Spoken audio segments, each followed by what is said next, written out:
Olá, sejam todos muito bem-vindos a mais um CDFs, um podcast da editora Logos. Hoje nós vamos falar sobre Platão, vamos falar sobre banquetes, sobre estética, sobre beleza, arte, mito. Estamos aqui com uma mesa assim, de pessoas que o currículo não dá para colocar no papel. Nosso querido Vitorelli, né? Nosso co-host aqui. Co-host, Vitor? O único que não tem currículo aqui, inclusive. O único que não tem... mas é porque é influenciador, né, digital, né? Já é um grande currículo, né? Aí você me complica. Influenciador digital de lógica. Estamos aqui com Augusto Fleco, nosso editor-chefe. Tudo bem, Augusto? Tudo certo. Estamos aqui com o Mário. Se apresente, por favor. Tudo bem, sou o Mário Carboneira, professor do Instituto Hugo de São Vítor. Tenho o currículo, mas não é bem o que se espera, porque eu sou formado em administração, né? Mas eu dou aula de gramática e astrologia. E estamos aqui também com o Ian. Tudo bem, Ian? Oi, tudo Se bem? apresente para o pessoal. Bom, eu sou o Ian Massin, eu sou mestre em filosofia pela URGS, atualmente curso doutorado. A minha pesquisa é sobre filosofia das ciências cognitivas, então não é exatamente o tema, mas eu já estudei esse diálogo e outros diálogos referentes ao Eros platônico, então, embora não seja de maneira nenhuma especialista no assunto, mas vim aí para contribuir com o que eu puder na discussão. Ah, mas vamos puxar também a sua área, que já tem uma pergunta boa aqui, mas daqui a pouco a gente começa. Então vamos lá. A primeira questão, a gente poderia começar pelo banquete. E o banquete, ele trata, obviamente, como quase todos os diálogos platônicos, de inúmeros temas. A gente tem o tema do Eros, a gente tem o tema, querendo ou não, também da beleza e tudo mais. Mas existe uma técnica no banquete de Platão, que é a técnica dos vários planos, né? Ou seja, um personagem ouviu uma coisa, que ouviu de outra pessoa, que ouviu de outra pessoa. É uma narrativa em várias camadas. Por que vocês acham que existe essa... qual é o sentido do uso dessa técnica do Platão nesse diálogo em específico? Quem quiser começar. Bom, vamos lá, Mário. Assim, para começar, então, nesse tema, eu acredito, até quero ouvir o que o Augusto pensa, mas eu acredito que tem muito a ver com a questão de que o Platão enfatiza tanto a cultura oral, né? Principalmente no Fedro, né? E, bom, acredito que, pelo menos num primeiro plano, signifique isso, assim, né? Não foi algo que foi escrito, não foi algo que foi trabalhado, inclusive, esteticamente ou literariamente, não. Tem toda uma confusão ali no começo, né? Tem o Apolodoro, aí tem o Agatão, e aí tem o tal do Aristodemo, que aparece na história como o cara que realmente esteve presente. Ele é meio paspalhão, assim, ao que parece, né? Um seguidor meio cego do Sócrates, assim, meio deslumbrado, né? Então, sim, tem tudo isso, né? E aí surge essa questão, né? Será que ele está querendo dizer que o Platão, no caso, como autor, que, bom, é assim mesmo que a cultura funciona, né? Um está falando para o outro, não dá nem para ter uma certeza absoluta se o relato é totalmente fidedigno, mas isso não é bem o que importa aqui, né? Eu acho, né, conforme nós vamos progredindo na discussão, eu tenho uma visão que é sobre isso, sim, né? Que o final das contas, o que importa não é tanto aquele colóquio, é importante, obviamente, mas que, na verdade, tudo converge de uma forma dramática para a revelação do próprio Sócrates, né? Como o objeto principal ali do debate. Então, não importa tanto o discurso, é muito importante, mas no fim vai revelar uma pessoa, né? No fim, tudo aquilo vai convergir para revelar a pessoa do Sócrates. É isso que está acontecendo, numa espécie de peça de teatro mesmo, né? Eu acho que não é à toa que tem tem um tragediógrafo ali, um comediógrafo, né, participando, né? E depois tem a discussão final, né, quando está todo mundo dormindo, quase todo mundo dormindo ou bêbado, tem a discussão entre o Sócrates e eles, né? Então, acredito que seja por aí, né? Tem a parte da tradição oral, né? E tudo deve convergir para uma pessoa real, né? É aquilo que nós devemos olhar para além do véu dos discursos, digamos assim. Eu vejo também, talvez, dois aspectos que dá para considerar essa questão desses vários planos narrativos. Um deles é uma linha que é seguida, por exemplo, pelo Próculo, um comentador antigo de Platão, que ele tenta encontrar um sentido alegórico nessas várias camadas narrativas. Se a gente olha ali o comentário do Próculo ao Parmênides, ele vai estar cheio de interpretações metafísicas assim, sobre por que são três conversando lá, Parmênides, Zenão e Sócrates. E esses vários planos da narrativa seriam uma imagem simbólica, como Platão gosta, da própria metafísica de Platão, da própria realidade, segundo Platão. E uma segunda função desses vários planos narrativos, me parece, quem me chamou a atenção foi um amigo meu, como um recurso retórico que aparece inclusive em outras civilizações, assim, essa história que é contada por uma outra pessoa, que é contada por outra. Isso acontece na tradição hindu, tem algumas narrativas assim que tem essa forma. E parece ter uma certa função retórica no sentido de preparar, de dispor o ouvinte a entrar quase num estado de transe assim, em relação àquela narrativa. É quase... Platão às vezes fala do fármacon, né? Dessas drogas e desses feitiços que o filósofo, que Sócrates é capaz de administrar nos interlocutores dele. E essa técnica narrativa poderia ter um efeito análogo a isso, né? De induzir a alma do leitor a um certo estado em que ele se torna mais receptivo para aquele diálogo. Mas eu acho que é um tema bem, bem fascinante aí de ser aprofundado. Mas isso funcionaria, só para complementar, confundindo. Confundindo. Porque é realmente confuso o começo, Sim. né? Quem contou para quem que apareceu ali perguntando do diálogo, mas ele recém tinha relatado o mesmo diálogo para outra pessoa. É pela confusão mesmo, Sim. no caso. Tem outras passagens de Platão em que ele também parece induzir propositalmente uma confusão, quando ele começa a entrar em argumentos muito lógicos e rápidos, assim. E frequentemente o próprio interlocutor de Sócrates ali vai dizer que ele não está conseguindo mais acompanhar. E aí Sócrates explica com mais calma. Sim. A confusão pode ser usada metodologicamente também. No caso, puxando para o meu assado um pouco, porque o meu mestrado foi sobre sexto empírico, que é o pirrônico, né? Claro. Onde justamente a confusão, entre aspas, a aporia, é o objetivo do argumento, no caso. Não é chegar a uma conclusão especificamente. Mas eu tendo a pensar também no sentido do primeiro exemplo que tu deu, dessas camadas narrativas representarem o próprio método através... como Platão enxerga a realidade, que é uma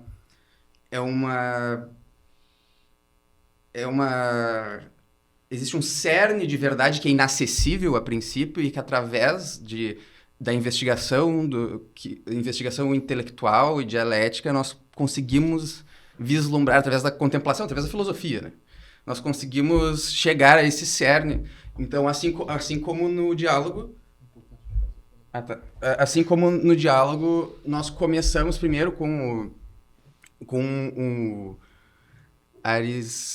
Apolodoro contando a um companheiro a história, e depois temos a narrativa do Aristodemo, e em dado ponto se introduz mais uma camada, que é a camada onde realmente se explica mais profundamente a questão do Belo e do Eros, que é quando entra a Diotima, e ela também entra a partir da memória do Sócrates. E ele conta de uma vez que ele conversou com a Diotima, ou seja, a gente vai descendo nessa direção e chegando cada vez mais próximos dessa verdade imanente, no caso. Enfim, essa me parece uma interpretação bem feliz. Nessa questão da técnica narrativa que ele utiliza, essa é uma técnica que já era utilizada no teatro, né? Então, se a gente falou no outro podcast do Édipo Rei. No Édipo Rei, boa parte da revelação se dá o Édipo lembrando das coisas, conversando com outras pessoas, e você não tem a cena...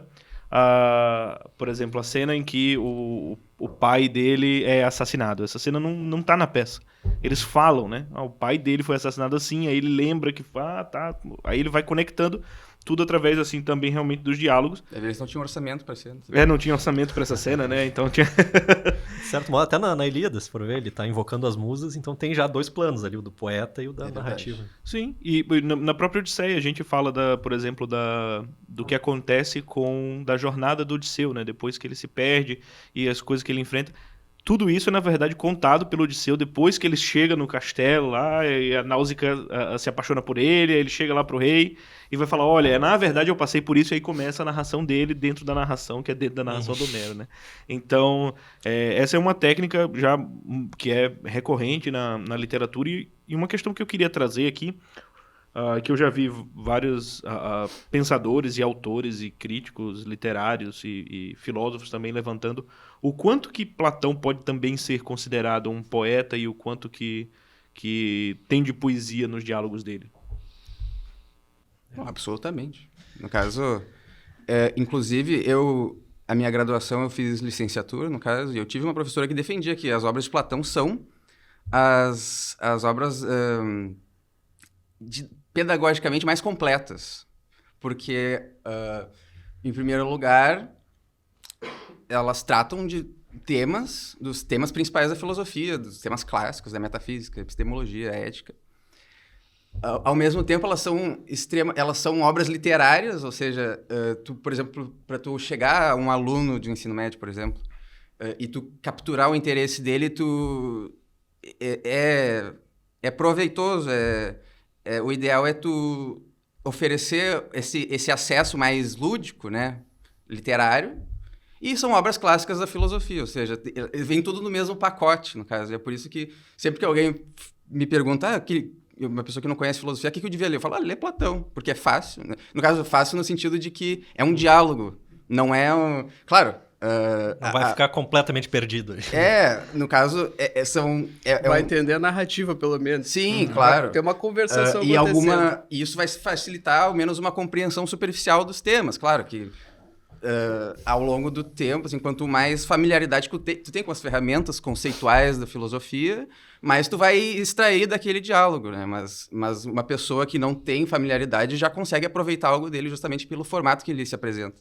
Eu acho que você tá certo, só para completar isso aí, e porque eu devia ter, sei lá, uns 15, 16 anos, e vamos ler filosofia aqui, tem umas coisas interessantes aqui. E aí eu esbarrei com o Ente e a Essência do Tomás de Aquino. Falei, vou ler, né? Com certeza eu vou conseguir. Eu parei na primeira página. Eu falei, não, eu sou um imbecil, daqui pra frente eu não sirvo pra nada. E parei. E peguei a República de Platão e li inteiro. E eu falei, olha que legal, isso aqui dá pra entender. Isso aqui, pelo menos assim, dá pra entender mais ou menos o que ele tá defendendo. Eu consegui chegar no final, achei tem até um certo entretenimento nisso, né? Pois é, em relação a essa completude pedagógica, é muito interessante porque parece que os 3 pilares do Trivium estão muito bem realizados, né, nos diálogos platônicos. Então, você tem ali realmente esse componente mais retórico, né?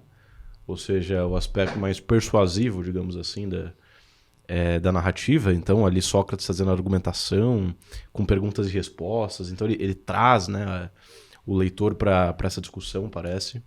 Você tem um componente lógico também. Sócrates ele era muito rigoroso logicamente. Ele tinha argumentações bem complexas. E o componente gramatical, né? Ou seja, a correção da linguagem, claro, toda a perfeição da linguagem, digamos assim, está tudo ali presente. E eu acho que esses comentários antigos a Platão, como os de Próclo, por exemplo, eles são uma demonstração assim das mais acabadas assim da educação clássica, porque ele justamente analisa os diálogos sobre todos esses aspectos. Ele vai, por que Platão escolheu essa palavra? Ele vai analisar o raciocínio lá com as ferramentas da lógica aristotélica. Ou vai dizer também, por que Platão por que Sócrates se dirige ao Alcibíades como filho de Clínias, assim, que seria para demonstrar certa intimidade. Então faz uma análise retórica também de todo o diálogo. Então acho que isso também nessa tradição a gente tem uma demonstração muito concreta assim da educação liberal. Perfeito. Infelizmente eu acho que não tem comentário dele ao banquete, né, do Próclo. Não, acho que não. Entendo. Nessa questão eu acho que sempre me pareceu um pouco estranha essa afirmativa de que ele era poeta, porque realmente não tem poesia em si no sentido estrito do termo, versificação, muito pouco. Então, talvez tenha poesia, mas não tenha poema, né? Exatamente. Muito bem colocado.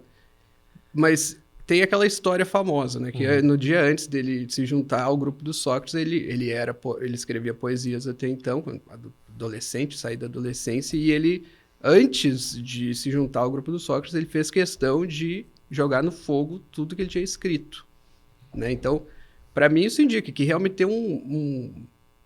tem uma relação complicada do Platão com a poesia.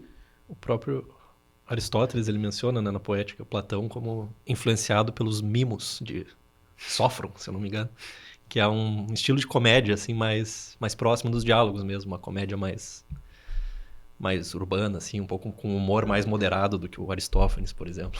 Sim, sim. Não, e aí essa questão, daí ele vai falar sobre, ele vai sempre criticar, né, a mímesis, ou várias vezes vai fazer isso. Ao mesmo tempo ele pratica, né? Então tem essa contradição entre ele faz mímesis. Contradição ou ironia? Ou ironia, exatamente, né? Então, mas eu acho que tudo isso tem a ver com o fato de que ele não quer, e tem a ver com a questão imagem e logos, né? Imagem e conceito, que era uma distinção que ele já fazia. Eu acho que ele não, é um cuidado que ele tem, não é que ele rejeitasse realmente, né?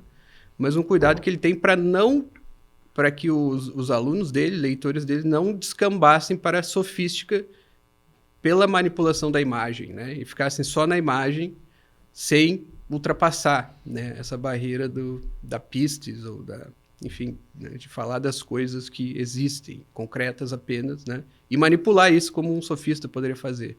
Então, para mim, sempre tem essa preocupação pedagógica. Ao mesmo tempo, ele é chamado muito mais poético que o próprio Aristóteles, que é o defensor da poética, né? Mas no caso existe aquela... No caso... Porque eu não lembro quem foi que disse isso, mas algum filósofo posterior, também falando da poética, falou: quando instado a dar um exemplo de um filósofo que escrevesse bem, ele cita Aristóteles. Escrevam como Aristóteles. Mas se tu for ler Aristóteles...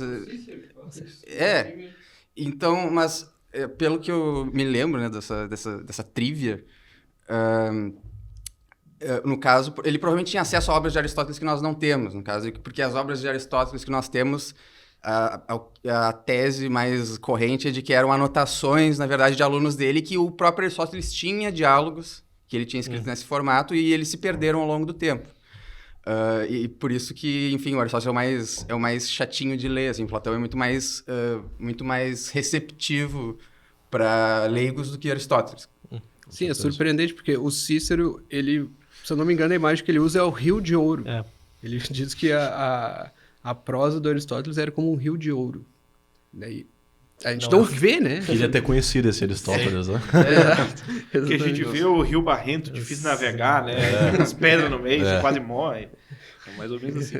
E dentro dessa talvez contradição, talvez dessa ironia, mas para ser melhor, vamos chamar de problema, né? Do Aristóteles com a poesia, com a poética de maneira geral. Platão, desculpa. A gente poderia também pensar no seguinte sentido: apesar dele falar da poesia, ele também começa a criar mitos, né? Criar mitos, e aí vem algumas questões aí vem à mente, né? O que o mito tem a ver com a poesia, que já que ele rejeitava um, mas parece abraçar o outro, né? E por que ele, nesse momento, ele larga um pouco a dialética, por exemplo, e começa a criar esses mitos?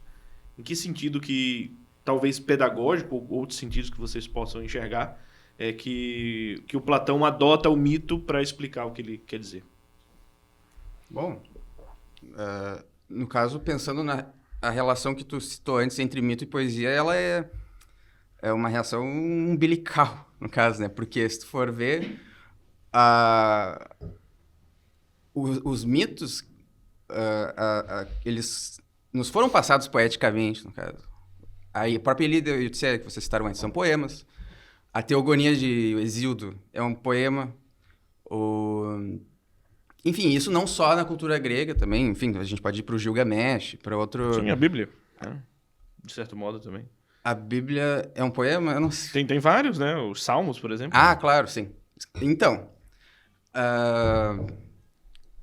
Então, é um meio através do qual, e isso talvez reflita também a tradição oral, né? A oralidade requer certos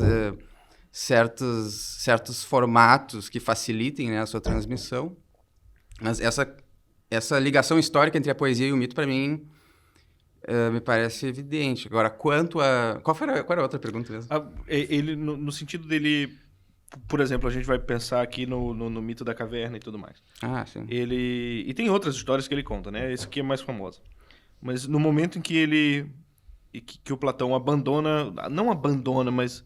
Vamos deixar de lado aqui a dialética, a explicação, né? E as discussões, eu vou contar esse mito. No próprio banquete, embora não seja, talvez, propriamente um mito, a história da Diotima se insere mais ou menos dessa forma. Assim, eles esgotam uma discussão e ele começa a narrar uma história. E ele começa a narrar a história. Sim. Os próprios... No caso, existe a parte maiêutica, né, do banquete, onde existe a dialética do Sócrates com seus... A própria história contada por ele sobre a Diotima é um diálogo entre ele e a Diotima. Uhum. Mas os outros são simplesmente discursos, né? São discursos onde cada um expõe sua visão de forma não dialética.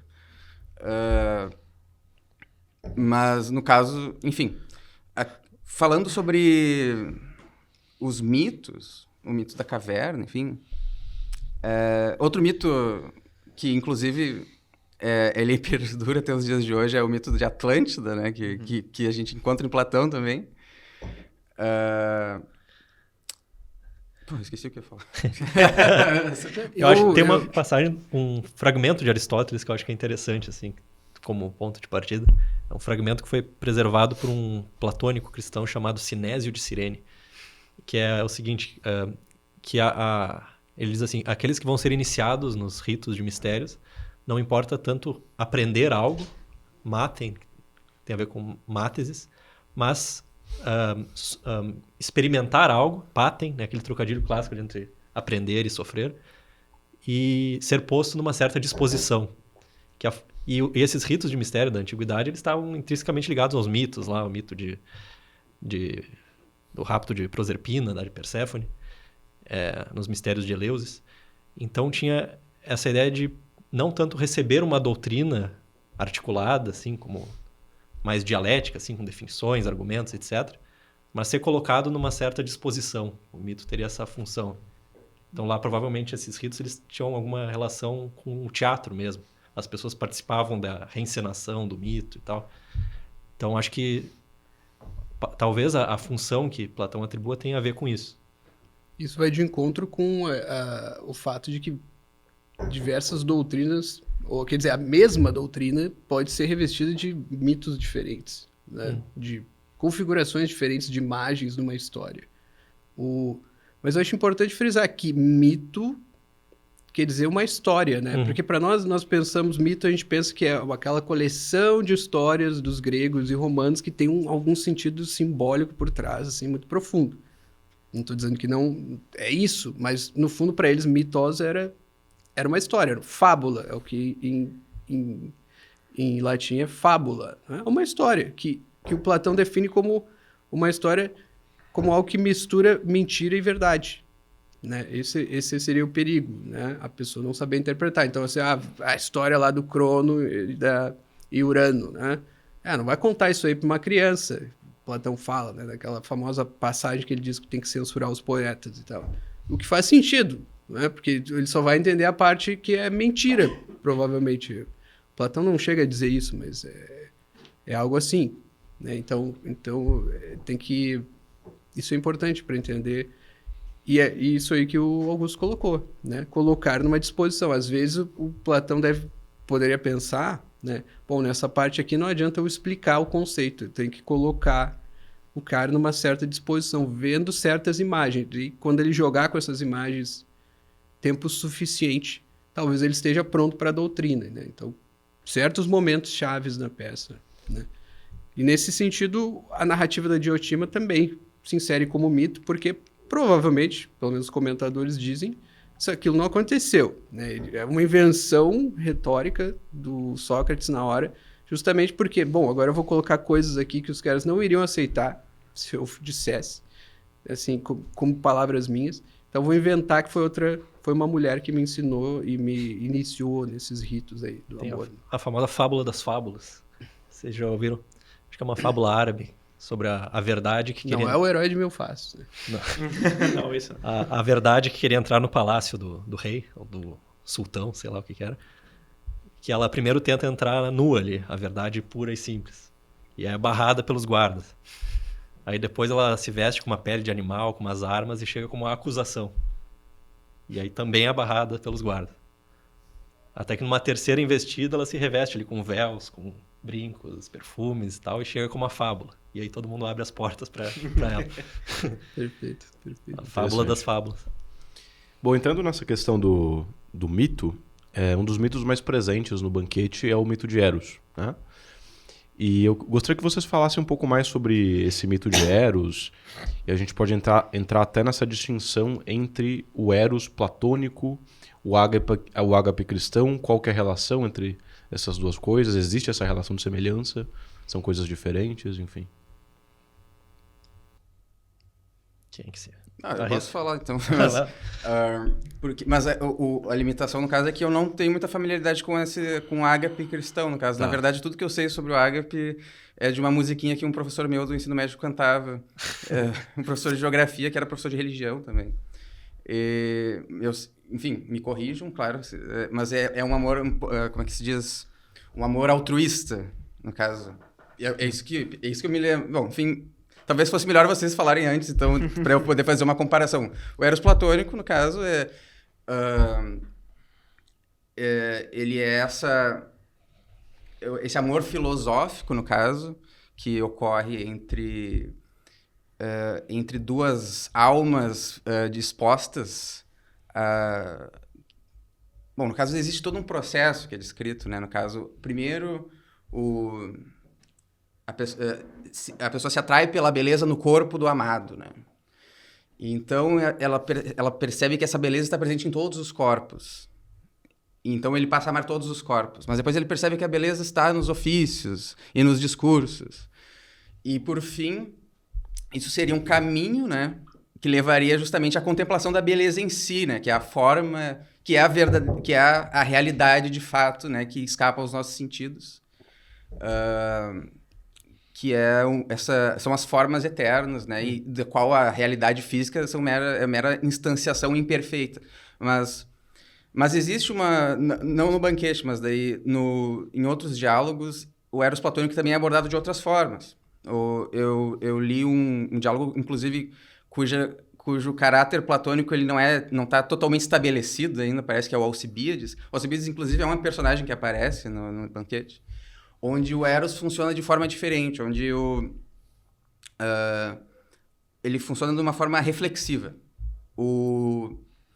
Os amados, né, se contemplam um ao outro, no caso, e a alma, ao deparar-se com a outra alma, vê-se refletida nessa alma, assim como quando olhamos nos olhos de outra pessoa, nos vemos refletidos nos olhos dessa pessoa, e existe a parte do olho que é de maior qualidade, por assim dizer, que ele fala que, no caso, seria a pupila.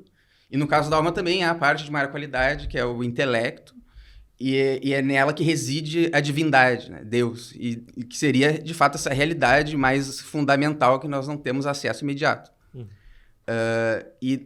O Eros justamente funcionaria dessa forma reflexiva, no caso, ao contemplar a alma do outro, nós veríamos a nossa própria alma, veríamos a divindade dessa alma e perceberíamos a nossa participação nessa forma eterna e material da divindade e a nossa própria imortalidade, por conseguinte. No caso, que a imortalidade é outro tema do banquete, né? Que as formas como os humanos buscam se manter para si o bem, né?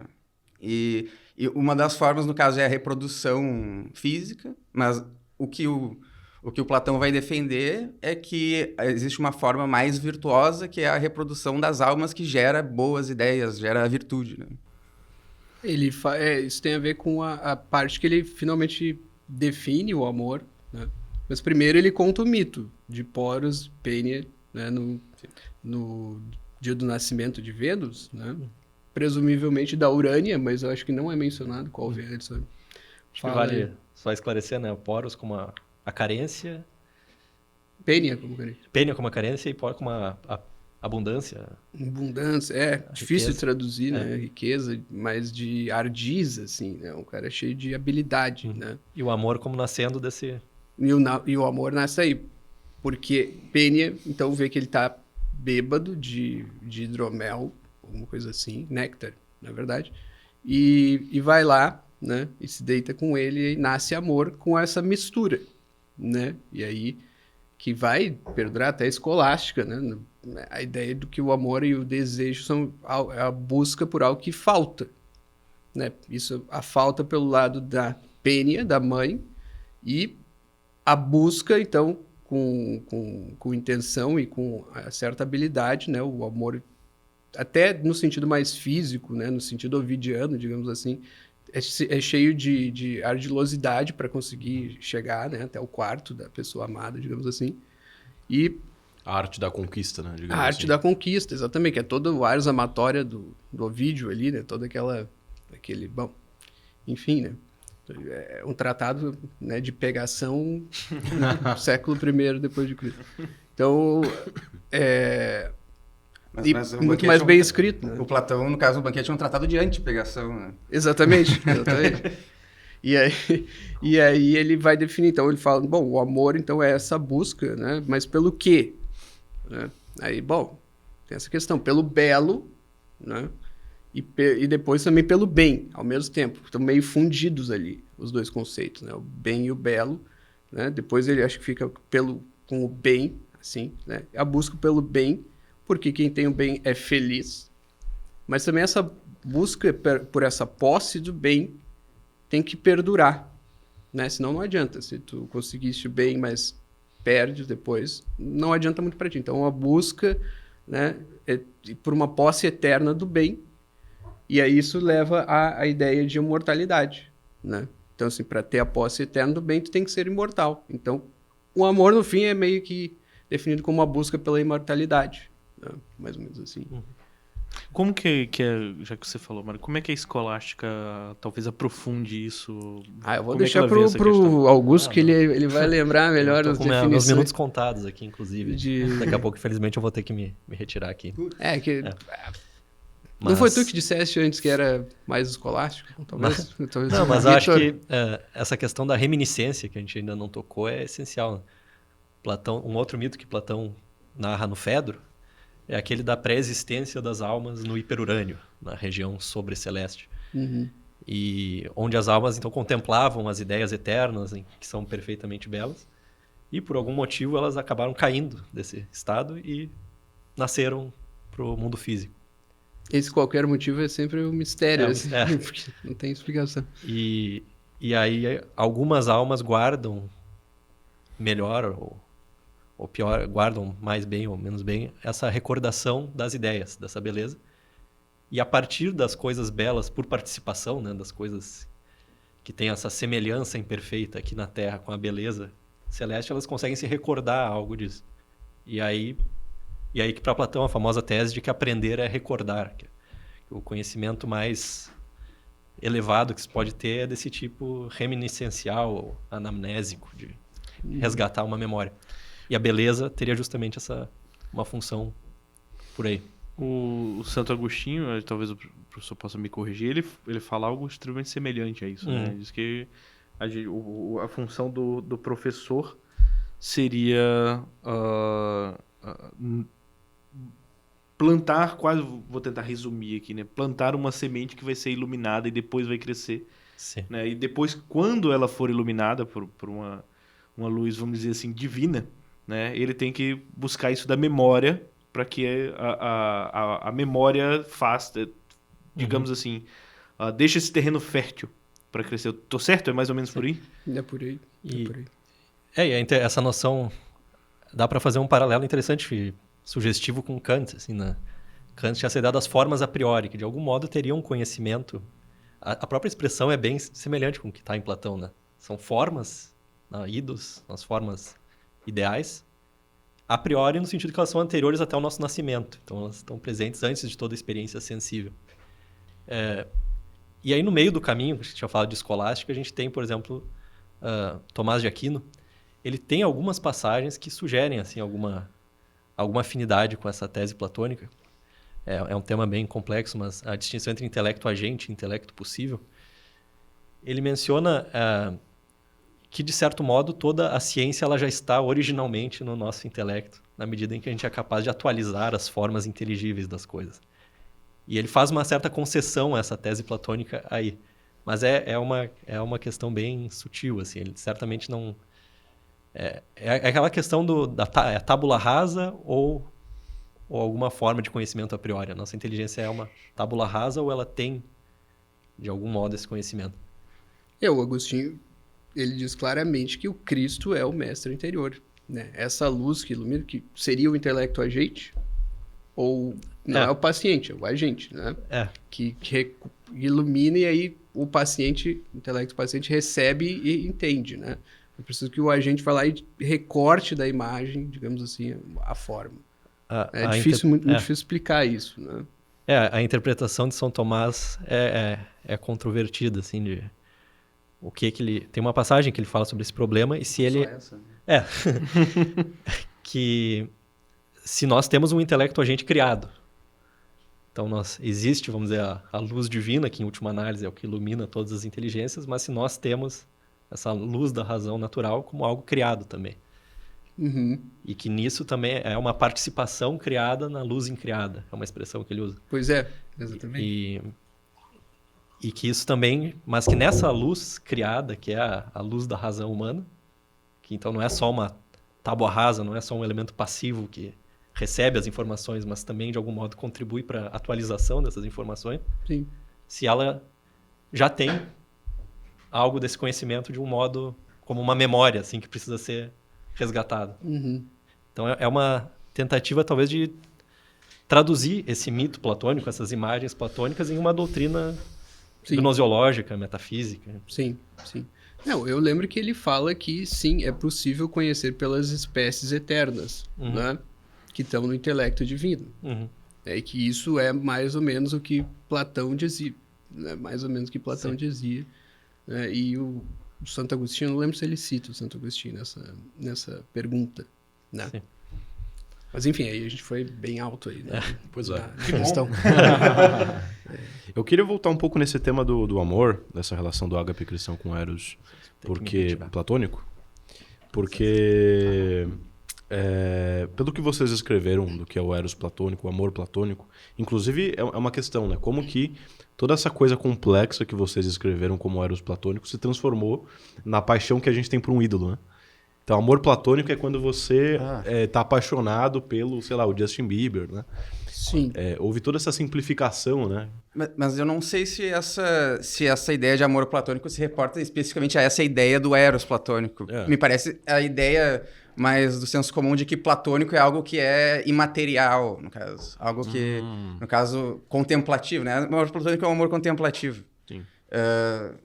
Mas, né, teria que... Mas parece que tem uma relação no sentido de que, como você descreveu, ou seja, o amor, em última instância, ele se dirige à ideia imaterial, mas eu não tenho acesso a essa ideia, eu tenho acesso só a esse modelo imperfeito dessa ideia. Sabe o que isso me lembrou?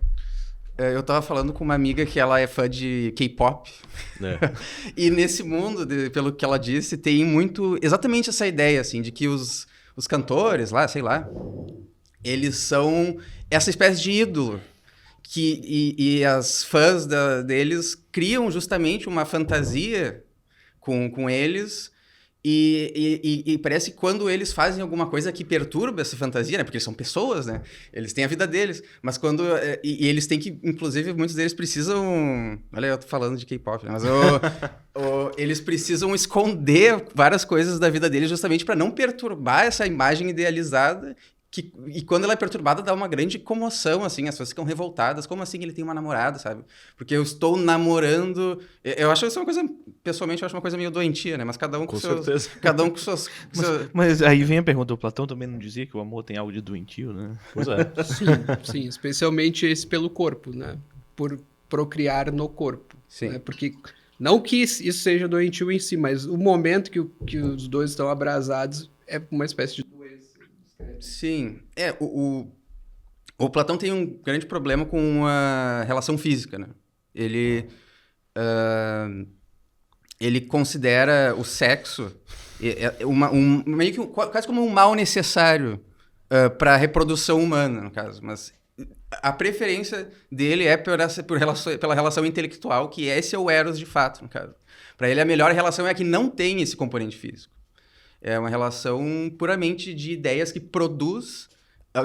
não produz humanos, mas produz ideias, produz discursos, enfim. Isso me lembra aquela imagem do padre Paulo Ricardo apontando para uma lousa, assim, tá espírito bom, matéria má. Tiraram cirurgicamente a foto desse momento, muito bom. Platão... Mas isso vai aparecer depois com o Alcibiades. O Alcibiades, ele vai dizer que houve uma inversão no caso, né? Porque daquela relação do amor grego, vamos colocar assim, né? Para não dar problema, né? Então, geralmente o mais velho é o amante e o mais novo é o amado. Né? E aí tem toda uma reação hierárquica ali, né? Então, em que o amante ele deve fazer tudo, né? Que o outro quiser, etc. Enfim, né? E aí o Alcibiades chega e diz, não, mas esse cara, esse velho aí, ele não sei o que ele faz, que ele virou o jogo e agora eu virei. Que ele era o mais novo, o belo, né? O amante, e ele virou o perseguido, né? O Alcibiades então estava perseguindo Sócrates em todos os lugares, tentando obter os favores dele. E o Sócrates não queria. Né? Justamente para tentar elevar a percepção. Tem uma questão minha, pessoal, que talvez as pessoas se interessem aqui, então eu vou trazer isso aqui. Foi uma leitura que eu fiz do Grande Sertão Veredas, do Guimarães Rosa, e depois eu fui ler os comentários do Benedito Nunes, né, naquele livro A Rosa que é de Rosa. E ele fala que a filosofia do Guimarães Rosa no Grande Sertão é essencialmente neoplatônica. Principalmente porque, não sei se as pessoas conhecem a história desse livro, mas fica-se ali pintou um clima, né, entre os dois protagonistas, vamos dizer assim, né? E ao final da história, paciência, paciência, vão levar spoiler, né? Descobre-se que um deles era mulher. E aí o outro entende, nossa, então era por conta disso. Aí ele perde o interesse. Como assim tu? Não quero mais. Ele falou, não, era por isso que eu era tão apaixonado e tudo mais. E realmente o Guimarães Rosa, quando se referia ao livro dele, ele não falava que era o romance, ele falava que essa é a minha metafísica. Ele dizia que era uma espécie de mito que explicava a metafísica dele. E o Benedito Nunes coloca essa metafísica dele como uma metafísica neoplatônica que procura atingir o amor mais elevado primeiramente através do Eros. Faz sentido? Isso é platônico mesmo? Ou sim, é o amor pelo corpo, né? E esse amor pode ficar só no corpo. E aí é a pessoa comum que se enamora da Vênus Pandemos, né? Porque tem a discussão no discurso começa no discurso do Pausanias, que é o segundo discurso, que é o amante do cara que está dando a festa ali, né? Que é o... Putz, agora escapou o nome dele agora, daqui a pouco vem. Do banquete? Agatão. O Agaton, exatamente. E daí ele fala assim, bom, tem duas Vênus, na verdade, porque tem uma que nasceu só do Urano, também tem um nascimento meio gráfico, assim, na mitologia, né? E tem a que nasceu, que realmente tem duas versões, né? Uma que nasceu de Zeus e Dione. E essa aí é a Pandemos, porque foi, né, concebida por uma mulher, e a outra só por um homem, né? Então, quem fica na Vênus e ama só a Vênus Pandemos, a beleza corpórea, vai querer só procriar, vai ser o típico, né, proletário, né, para usar o termo marxista, né? Então, o cara que faz um monte de filho, né? Mas ele nunca se acende acima disso, né? Sim. Eu nunca tinha percebido que realmente proletário, prole, né? Eu nunca tinha feito essa associação. Mas, sim, no caso, aquela evolução que eu citei é justamente isso. Existe essa atração pelo corpo, que pode ficar só nela, que que o Platão não considera virtuosa, né? Ficar somente nessa atração pelo corpo, que serve ao propósito da reprodução, mas ela evolui a partir disso para uma atração pelo belo, né? E chega, no fim, à verdade, que é a forma imaterial do belo e a imortalidade da alma e tal. Que, no fim, na verdade, ele defende que o próprio impulso por reprodução é uma forma de busca da imortalidade através dos descendentes, né? Só que, de novo, aí, a forma virtuosa, no caso mais virtuosa disso, é buscar a imortalidade através dos belos discursos e da compreensão da nossa natureza imortal, no caso da nossa participação nas formas, como através da nossa alma divina, né? E dá para voltar pro Justin Bieber até, porque provavelmente o Platão, acho que é o Sócrates que fala isso também, na parte do discurso dele, ele menciona outros tipos de amor, digamos, mais bastardos, assim, que não vale nem a pena mencionar, que, por exemplo, amor pelo dinheiro, né? E provavelmente essa idolatria, né, ainda é amor, ainda tem esse desejo de imortalidade, mas é uma coisa projetada, né? Projetada num ídolo que simplesmente, sim, ele não teria uma virtude, que pode até ser bonito aí para as mulheres, mas é muito projetado, uma projeção, né? Não é nem o amor, que já seria um passo além da própria pessoa querer ganhar honra e fama para si mesma através de uma ação virtuosa que vai perpetuar a memória dela, né? É só uma projeção de uma outra pessoa, né? Então cairia ainda num anterior a esse amor ao corpo bem ordenado, digamos assim, né? Seria uma coisa meio bastarda, né? Essas projeções, por exemplo, em ídolos do cinema, da música. E onde que, ou se é que dá pra gente tentar encaixar, por exemplo, quando se diz do amor de Cristo pela humanidade, onde é que dá pra encaixar isso em Platão? Dá pra achar isso em Platão? Temos que criar um outro conceito. Uma pergunta mais direcionada pra gente depois tratar desse mais geral. Você mencionou esse desejo de imortalidade como sendo o amor, né? E é curioso porque Santo Tomás de Aquino dá uma definição parecida, que seria o desejo de eternidade do ser amado, né? Sim. Então parece que o cristianismo, talvez ele tenha algo desse amor platônico, e ele acrescenta essa partícula na definição que, digamos assim, impossibilita qualquer visão do amor como uma coisa egoísta. Sim. Então não é o desejo da minha imortalidade, e sim da imortalidade do outro, ou da eternidade do outro, do bem do outro. Então você corta qualquer possibilidade de um egoísmo, por exemplo. Vocês veem esse altruísmo extremo já presente em Platão? Ou vocês pensam que é realmente uma novidade do cristianismo? Eu tendo a pensar que não é algo que está em Platão no sentido... É que é difícil... Eu acho difícil fazer essa relação justamente porque o eros platônico ele serve ao propósito mais fundamental do platonismo, que é justamente conduzir a essa verdade, né?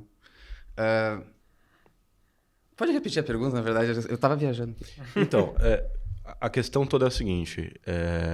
No cristianismo, parece que o amor ao próximo nos coloca numa posição onde o egoísmo é cortado. Né? Então, o que importa é o bem da outra pessoa. O que eu queria saber é se no Platão isso está presente ou isso é uma novidade cristã. Eu tenderia a falar que é uma novidade cristã justamente porque eu acho que, né, ao fim e ao cabo, o que Platão... a consequência última da visão platônica é de que a própria diferença entre eu e o outro, ela é ilusória, no caso. Porque se todos nós temos essa alma imortal, todos participamos da forma imortal, e essa é a realidade, de fato, essa diferença entre os indivíduos não é tão relevante assim. Então,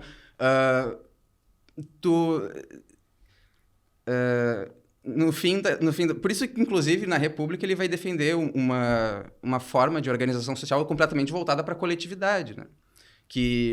Onde a importância do indivíduo é bastante diminuída, né? Das vontades individuais em nome da vontade coletiva. E justamente essa coisa do se importar com o outro é fruto justamente dessa diferenciação que ele considera menor. É interessante porque esse ponto que você traz como uma diferença me parece um ponto que, inclusive, aproxima muito do amor cristão, porque é justamente a ideia do amor ao próximo na medida em que o próximo ele reflete algo da divindade, na medida em que o próximo é semelhante a Deus em alguma medida. Exato, mas aí eu acho que é aí que entra a diferença também, porque assim, é difícil tratar dessa questão, assim, teria que lembrar de todas as obras de Platão para ver se eu não deixei qualquer coisa de lado ali, de alguma coisa que ele falou, mas me parece que esse amor do filósofo, ele se extravasa, assim, para os outros, sim. Não é uma coisa assim, não, eu tenho que contemplar as formas aqui e exploda-se o mundo, né? Mas, então, ele quer se extravasar para os seus alunos, seguidores, né? Mas encontra um certo limite aí. E é meio professoral, assim, né? Eu tenho aqui uma certa verdade e tal, e eu estou tentando passar, mas também não posso fazer milagre, né? Então, meio que talvez acabaria aí. Enquanto que o amor caritas, o ágape, ele já viu um negócio que o Platão acho que não consegue ver, que é isso, o Cristo no outro, como tu disseste, né? E aí, assim, não, eu tenho que amá-lo porque ali está o Cristo de alguma forma. Eu não vejo, mas está ali. Pela fé, eu tenho que saber. E aí isso aí já muda toda a ética também, né? Por exemplo, a questão de dar outra face. Claro que são coisas de Esse componente perfeição. sacrificial, né? Também. Sacrificial é muito essa mais uma grande forte, né? novidade, de fato. Não tem, né? O Platão não vai falar isso. Ah, não, tomei um tapa, na verdade eu tenho que reagir para não... Porque é a honra... Justiça, né? Fazer bem aos Justiça. amigos e mal aos inimigos, né? Basicamente é a ética... Aí o Sócrates vai rejeitar isso, né? Não é tão o que Olho vocês por olho. publicaram ali. Esse era o senso comum, no caso. Não é maquiavélico assim. Exatamente, é o senso comum, né? Exatamente. Mas acho que não. Platão. Aí até o padre Paulo Ricardo, que eu vi falando uma vez, eu não lembro qual é a obra em que o Platão fala, talvez seja até a República, mas eu não lembro a passagem direito, que o Platão fala, olha, nesse mundo a gente tem que navegar com a razão, porque esse é o melhor barco que nós temos para navegar. Se tivesse uma coisa maior, né, uma revelação, seria ainda melhor, mas eu não tenho, né? Então, e aí o padre Paulo Ricardo fala, até usa isso para dizer, realmente, depois veio algo maior, né? Então, Platão vai até um certo limite. Bom, contemplação das formas, né? O amor vai se descarnando também aí, né? Até a contemplação das formas, aí idealmente todo mundo está contemplando as formas e aí o que acontece? Não fica muito claro, me parece isso, né? Então, tem até um ponto em que Platão vai, seria a minha resposta, né? A partir dali, não vai para um outro caminho a questão cristã, né? A questão do amor cristão. Perfeito. Seria interessante a gente discutir um pouco mais sobre beleza também, mas acho que o nosso tempo já está Eu acho que a gente terminando. Estamos com pouquíssimo tempo, mas talvez dê pra gente falar um pouquinho sobre isso. Você falou que um das, vamos dizer assim, do destino, um dos fins também seria a contemplação do belo. Como que a gente pode definir o que seria o belo e como que a gente pode talvez ver o reflexo desse belo aqui? Tem como? Ver o reflexo, eu acho que é uma coisa muito intuitiva aí, tanto que nunca é muito bem definido esse belo no Platão, assim, até onde eu me lembro também. No banquete com certeza não. No banquete com certeza não, ele vai mencionar o que é o típico, assim, dessas discussões filosóficas. Não, tem a ver com harmonia, com simetria, com, sei lá... Ordem. Unidade. Exatamente. Né? Mas, assim, uma definição formal nunca tem, porque me parece ser o tipo de impressão, o tipo de relação com o universal mais imediato que nós temos. Justamente isso. Não, ver algo belo, tu já é tomado de assombro por ver. Né? Principalmente nos corpos, né? Aí, a partir daí se torna mais difícil, aí precisa de um filósofo mesmo, né?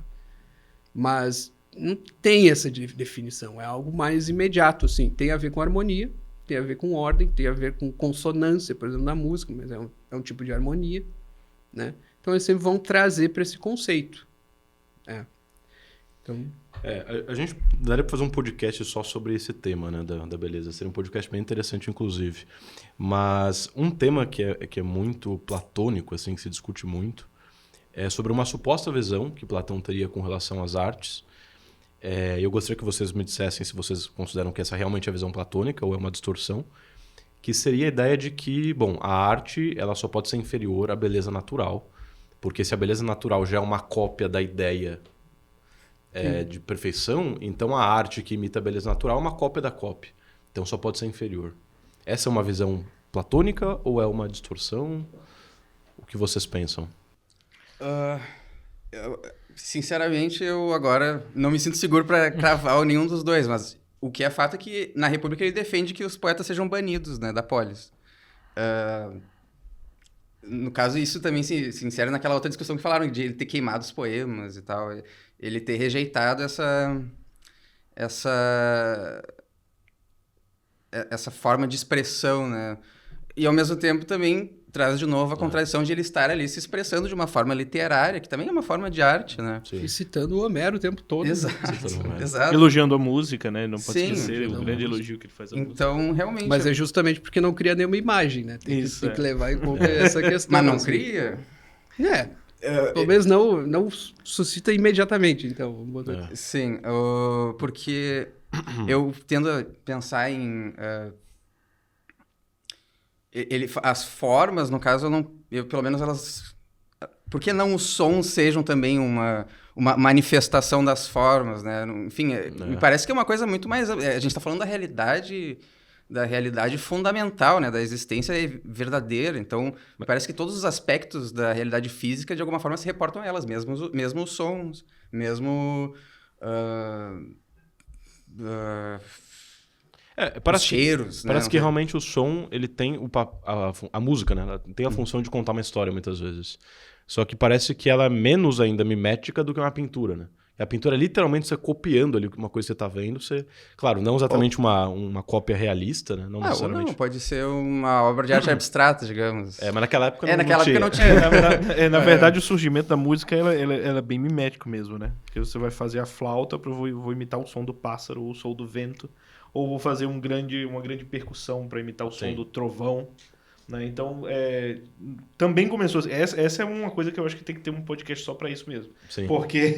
Não, mas assim, eu diria sobre esse assunto que, assim, por definição, a realidade tem que ser mais bela do que a obra de arte, né? Até porque ela está imitando. Claro, não, mas daqui a pouco ela embeleza, não sei o quê, retira uma coisa. Né?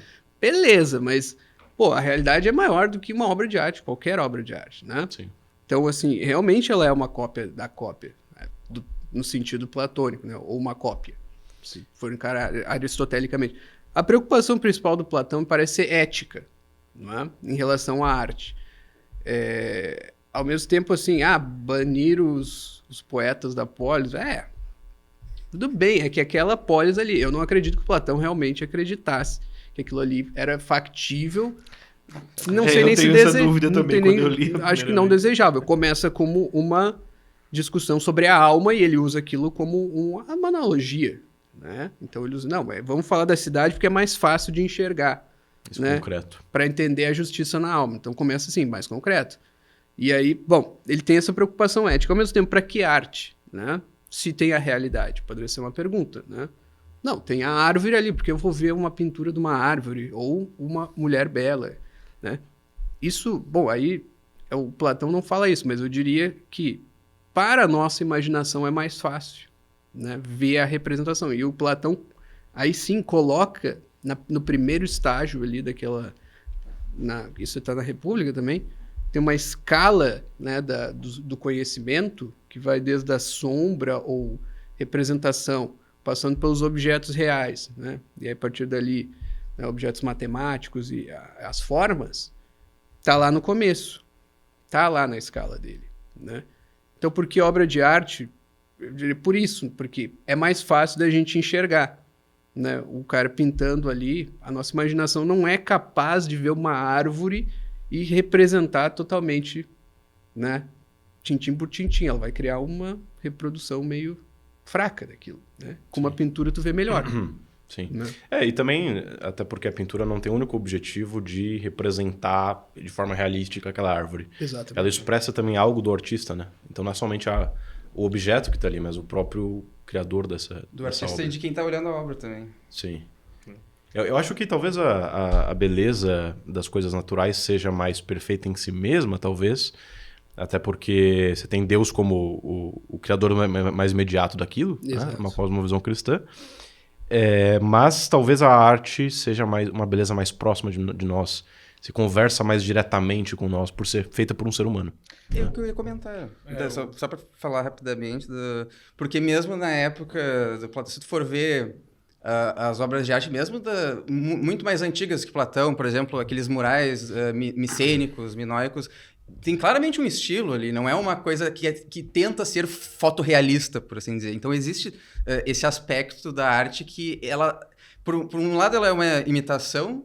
Por outro lado, ela não quer ser uma imitação, ela quer ser uma representação de algo. Tu quer ser uma mera imitação. Que Mimes é mais uma... É mais representação do que cópia, e é mais uma cópia, digamos assim, quando você vai dizer, eu vou imitar. É mais uma imitação da ideia daquilo do que tipo, propriamente aquilo, né? Aquilo, exatamente. Tipo assim, tem uma cena muito interessante do filme sobre o Van Gogh, que é o Portal da Eternidade. E começa com a cena, o Van Gogh tá pintando lá e ele tá de frente para uma árvore muito bonita. Inclusive é a árvore, né? Assim, esse exemplo que a gente tava usando. Ele tá pintando a árvore, assim, só que você não vê o que ele tá pintando, você só vê de trás, assim, ele olhando e pintando, e você pensa que ele tá pintando aquela árvore esplendorosa que tá ali. E quando você vai pra ver o que ele tá pintando as raízes, assim, é coisa que ninguém tava olhando. Então tem essa questão do olhar também. Só para, sei lá, um contraponto, o Hegel ele fala justamente o contrário. Ele diz que a maior beleza é a da obra de arte, mais do que a da natureza, mas não vou entrar nisso aqui. Deixa isso aqui para você. E aí você vai estudar estética um pouquinho e vai investigar essas questões. Estamos chegando ao fim do nosso podcast dos CDFs, podcast aqui da Editora Logos. Assine a Logos, né? Então temos publicações que vão se tornar, não sei se vocês já viram o nosso anúncio, né? Vão se tornar mensais, pode ser até que já tenham se tornado quando você está assistindo, né? Então já sejam publicações mensais. Então todo mês recebendo aí um novo box de filosofia, né? Já publicamos Santo Agostinho, já publicamos Heráclito, já publicamos Porfírio, já publicamos Maquiavel, Hume e vai vir... Mais diretamente relacionado com o sistema o Virgílio aqui, né? Sim, o Virgílio é muito bom, então, claro, também temos os nossos livros da loja, né? Além dos livros da assinatura, que os nossos assinantes têm esse desconto. Então aproveite, faça parte da Logos, se torne um CDF também. E, bom, vamos lá para as considerações finais, os agradecimentos. Muito obrigado, Ian, professor Mário, Vitorelli, por terem participado aqui do nosso podcast. Se vocês têm uma mensagem final, deixem. Eu acho meio difícil dar uma mensagem quando eu sou instado, assim. Então, eu só vou agradecer ao convite e tal. Talvez, se algum dia quiserem me chamar para falar de um assunto que eu seja mais especialista também, eu agradeceria também. Mas é isso. Muito obrigado aí. Boa conversa. Então, só dar um último conceito ali para o pessoal, uma dica para relerem, vão ler o banquete aí na edição da Logos, né? Olhem como essa peça que termina, que justamente tem o seu ápice, a sua revelação, talvez no sentido aristotélico, quando entra o Alcibíades, bem loucão ali, e aponta para o Sócrates, né? Tem uma pintura famosa dessa cena também. E aí revela realmente, porque o Sócrates ele vai falar que é como o Sileno, que era tipo um bonequinho que dentro tinha um monte de bonequinho, um bonequinho feio com um monte de bonequinho bonitinho dentro, ou algo assim, né? Que dentro do Sócrates estava cheio de belas ideias, embora por fora ele fosse muito feio, né? É clássico desde a antiguidade que ele era, né, uma pessoa bem feia. O Nietzsche enfatiza muito isso, por exemplo. Mas Dizendo que ele pode falar isso? O Nietzsche... Pois é. Mas o Nietzsche argumenta literalmente assim, o Sócrates era feio e, portanto, ele estava errado. Né? Então é isso, né? Então, o diálogo me parece conversa... contradição performática, inclusive, né? Mas, enfim. Exatamente. Né? Ainda bem que somos todos muito bonitos aqui. Pois é. Tudo que a gente Esse falou é problema verdade. a gente tá, não pessoal? tem, né? Exatamente. Então eu agradeço aí, pessoal da Logos, pelo convite também. Né? Muito obrigado. Então, até mais. Perfeito. É isso. Então é isso aí. Muito obrigado, pessoal. Valeu, tchau, Até tchau mais. e abraço a vocês. Tchau, tchau.